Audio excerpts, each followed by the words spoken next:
In November 1901, Walter Damrosch, music director of the New York Symphony, arrived in San Francisco for a stint at the Grand Opera House.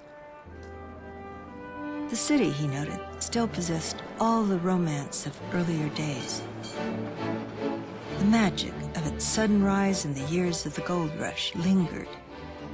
An ebullient optimism heard daily in the busy rhythm of its streets, the bustling activity of its waterfront, and always the lively sound pouring from its theaters, its music halls, its bars, dance halls, and brothels.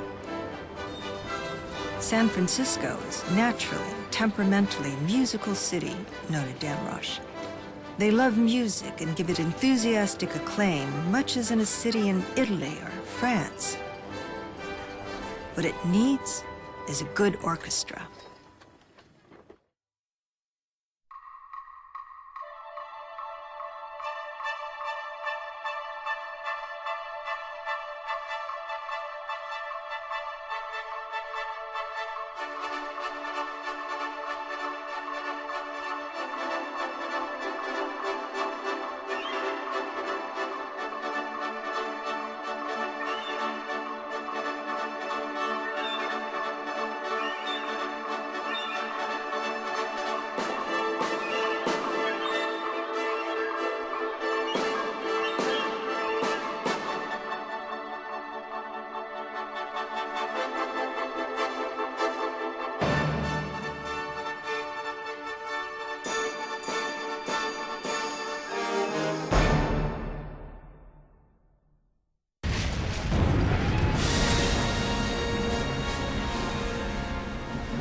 In 4 horrific days in April 1906, the heart of San Francisco's civic, economic, and cultural life vanished.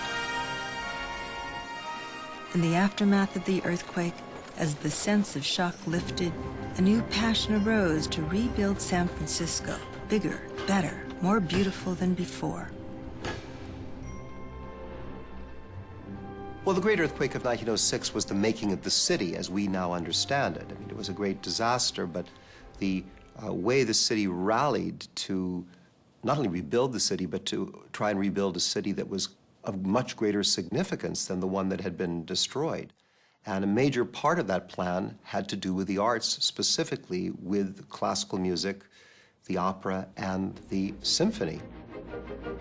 San Francisco, like the phoenix emblazoned on the city's flag, re-emerged from the ashes with breathtaking speed.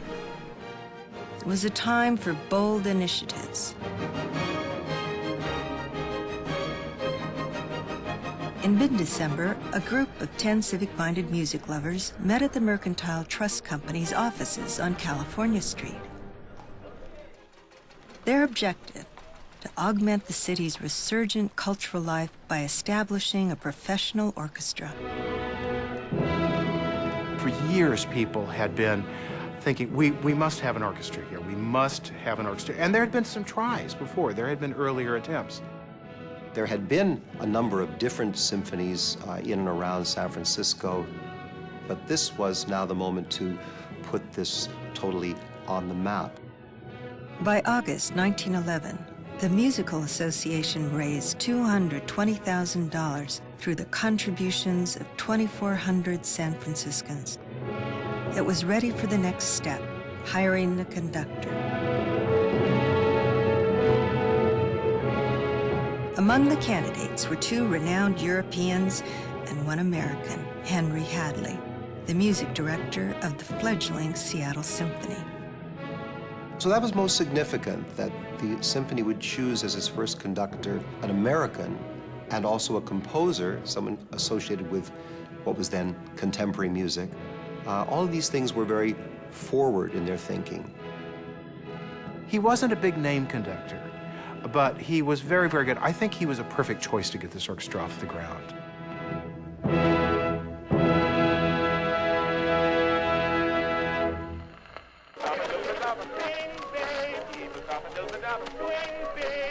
When he arrived in October, Henry Hadley went to work immediately, charming the city's downtown association and making a whirlwind tour of theaters and cafes to find the best musicians San Francisco had to offer. People made music live, which means that a city like San Francisco had bands and musicians everywhere. They worked in hotels, they worked in restaurants, they worked in theaters, they worked in bars. All those places had their own orchestras, and that's where Hadley went to recruit them. In under a month, he assembled an orchestra of 60 musicians. But there was a hitch.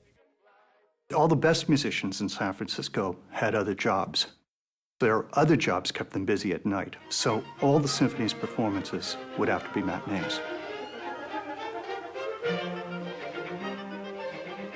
They didn't have a concert hall, so they had to use the Court Theater, which was a very, very busy theater at night, and as a result, they couldn't use that except for the off times for the theater.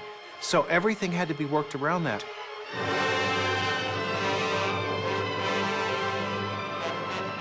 On Friday afternoon, December 8, 1911, a crowd described as one of the most fashionable ever to attend a matinee began gathering outside the Court Theater for the debut of the San Francisco Orchestra. Hadley meant to dazzle them with a program of blockbusters. Liszt's Les Préludes, Wagner's Overture to Die Meistersinger, the Tchaikovsky Pathetique Symphony. And the audience obliged at the end with what Wickham described as applause, hand clapping, and thunderous cheers.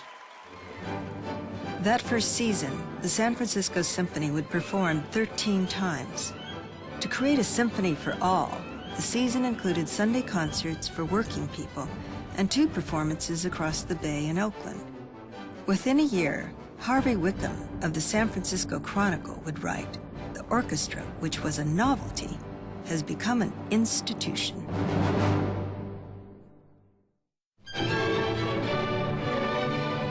By 1915, the San Francisco Symphony had completed 4 successful seasons. Late in February, the glimmering symbol of San Francisco resurgent, the Panama Pacific International Exposition, opened along the shore of San Francisco Bay. Among the headline attractions, the Boston Symphony Orchestra. When the music began, it was nothing short of a revelation. What happened is the Boston Symphony came to town. And as good as the San Francisco Symphony was for where it was and the time it was, our poor orchestra was not coming out very well in comparison. As a result, I think that left to a lot of soul searching. The limitations of the young San Francisco Symphony under Hadley were evident. Recognizing the need to take the orchestra to the next level, the Musical Association began considering options. By July, amidst much controversy, the decision was made to hire Alfred Hertz, the recently retired conductor of New York's Metropolitan Opera. The critics raved. Hadley was out, Hertz was in. Hertz, well, for one thing, you have to imagine a great big genial bear because he was a great big man, horizontally mostly.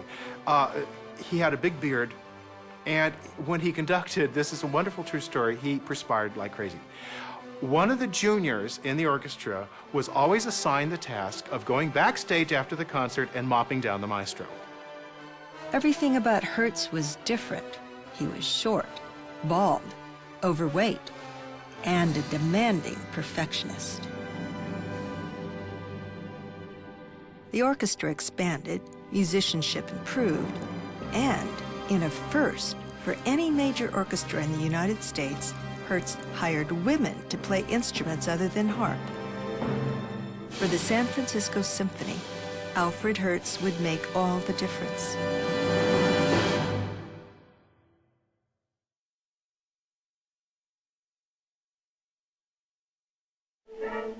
Under Hertz, the San Francisco Symphony built a reputation for quickly using the latest technology to bring music to audiences beyond the concert hall. And through the remarkable achievements of modern electronic recording, a performance like this may be enjoyed in our homes whenever we please. In 1925, the symphony made its first recording with the Victor Talking Machine Company.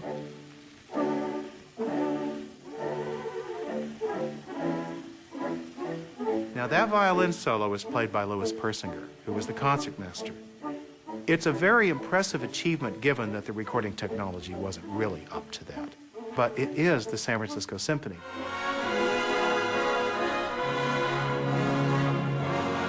A year later, the symphony debuted on radio with the first weekly series presented by any orchestra in the country, a program that ran for 30 years, reaching its height under music director Pierre Monteux, who conducted the symphony from 1935 until 1952. Tonight, we greet you from the War Memorial Opera House in San Francisco, from the stage of which the Standard Oil Company of California is presenting the San Francisco Symphony Orchestra.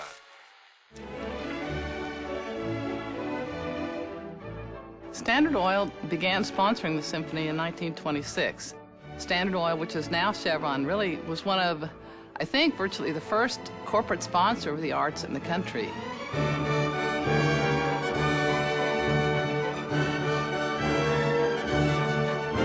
I was only 15, 16 years old. I was playing trumpet previously in the public schools, and then I had an opportunity to get complimentary tickets to Standard Oil broadcasts. And it was my first real introduction to hearing a live orchestra like the San Francisco Symphony. I fell in love with the orchestra from the time I was in my early years of high school. The early days of radio and recording sometimes presented unique obstacles, including the need to record over telephone lines. We used to record at midnight because we did it through the phone line through Los Angeles. We were doing Ravel's La Valse, which is a little bit bombastic in certain areas. And there was a certain section of this work that Monteux wasn't very happy with, and he worked and worked and worked with it until he finally got it the way he wanted it. And just as he started this particular section, the operator came on the phone and said, "Number, please," and that was the end of that. The sound engineer is ready, and I see a record made. Inevitably, technology progressed, from sound film to magnetic tape, from stereo to digital sound. With each progression, the symphony continued to expand its reach to new audiences with multiple award-winning recordings. We managed to make records, and to make very good records, and lots of them, and to win Grammys, and to reinforce nationally and internationally that we were an important and very high-quality orchestra. In 1993, the symphony won its first Grammy Award for the San Francisco Symphony Chorus's recording of Carmina Burana. A string of Grammys soon followed when the symphony began recording with RCA Red Seal under Michael Tilson Thomas in 1995. But by then, recording companies were producing fewer and fewer classical releases. We decided that we were going to take the huge leap of forming our own recording company so that we could release the Mahler cycle.